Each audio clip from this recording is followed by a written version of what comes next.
Welcome to another episode of the Wood Couture Podcast, recording live at Downtown Design Exhibition. We are here thanks to our LASVIT friends in the company of the one and only Sonal Kotecha from Rumah Design. Welcome to the show, Sonal. Thank you for having me. We are all curious to know all about you. So we want to know how you get to choose a design profession. Oh, that story starts a very long time ago. I think I've always had an obsession with not just interior design, but quite specifically residential design. It's something that I've always had I've always been, I guess, artistic as a child. And you could ask my parents, but basically I used to draw all over the walls, and my obsession was like drawing houses. And from a very young age, I think that manifested itself into the career that I chose to take on. So I studied interior design and architecture at university, and I've been working ever since for the last 12 years over here. Wow, so huge experience. And the theme for Design Week this year is sustainability. And what role sustainability play in your day-to-day life? So I'd say sustainability is like a huge, multi-dimensional concept when it comes to interior design. So I'd say as a company, the way we like to approach sustainability is to ensure that as designers we are designing something which is timeless. So for example, we lean more towards timelessness than to trends, because we want to create something, we want to create a spatial environment that's going to stand the test of time. So I guess it's more abstract than the kind of conventional answer. I think it's a given that we should all as designers be specifying products that are sustainable. It's our job as designers to understand the life cycle behind a product that goes into the spaces that we design. But above and beyond that, I think it's really about designing things that are not just going to be thrown away in 5 years, like with fast fashion. We really want to design something that essentially creates a stamp. That stamp could be representative of the client who we're designing for. It could be about the context of the space or the context of the building that the space is in. But I'd say it's really about that. It's really about creating a stamp in time, and whatever we've designed is not just thrown away, essentially. So I'm curious to know one thing from you. We interviewed in the past people that, like you, very experienced interior designer, and they say that in the last 2 years they never had sustainability as part of the briefing from the client. What is your situation? So actually I would say even now we don't, with our clients, I'm speaking from a very personal point of view. It's not that sustainability has ever come up even in the brief. I think it's our role as designers, even if it's not been explicitly incorporated into the brief, to bring that into the solution that we give to our clients and explain to them the rationale behind certain decisions that have been taken and products that have been specified, and why it's important that those decisions are essentially sustainable decisions. So yeah, I think it's not really for the client to do, it's really for us to do. Right. The last 2 years has been very challenging for the design industry, and obviously we know what's happened. What has been your biggest takeaway from this period?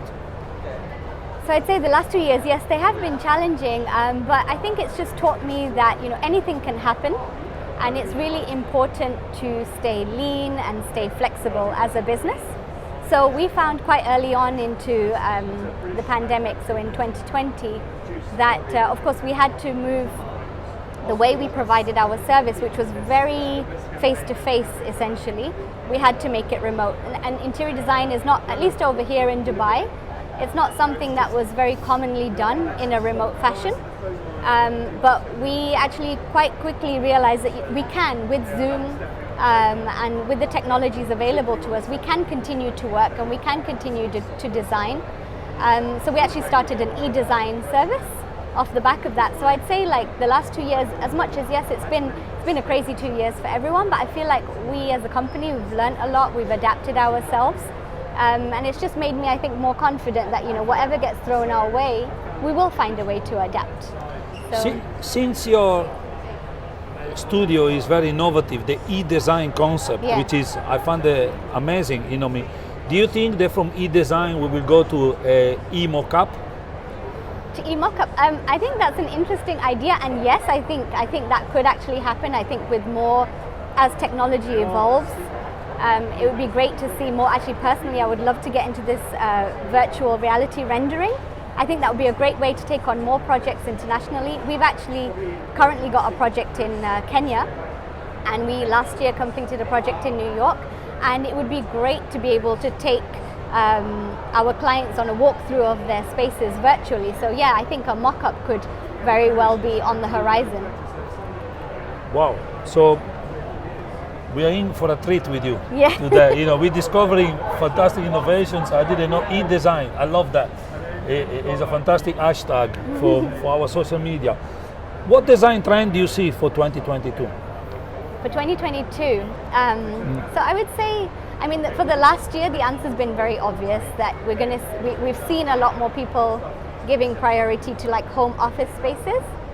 I think in the next year, I think with like revenge tourism, people are going to be traveling, and that people have been cooped up in their homes for a long time. We're going to see people traveling a lot more, and perhaps I'm being biased in my answer here, but I think we're going to find more people designing their own homes in a slightly less personalized way, especially in a country or in a city like Dubai, where a lot of people, they travel for about maybe 2 months out of the year, and they want to monetize on that. So I'm finding a lot more people who want to put their properties on short-term rental, holiday homes. Actually, in fact, I'd say half of our clients right now are clients who are renovating properties for the short-term rental market. So a lot of the decisions that we're having to take on the small details and product selection that we do for projects are trying to balance out the need to make a place versatile and timeless and approachable for someone who's coming to stay on a short-term basis. So one example, just very recently, we were specifying a sofa, and we knew we had to specify a sofa bed so that a person can increase their average daily rental. So yeah, I think we're going to see a lot more people renting out their homes on a short-term basis, and that will essentially influence how the space has been designed. Right. With the new normal, which is the definition of our environment according to experts, people have modified or changed their relationship with the way they live, work, and socialize. What role lighting do play in this environment? So I think lighting's played an important role I don't think it's just now that lighting's important. I think lighting's one of the core pillars when it comes to interior design. So, alongside color, material, and scale, light, I'd say that all four of them are very, very important.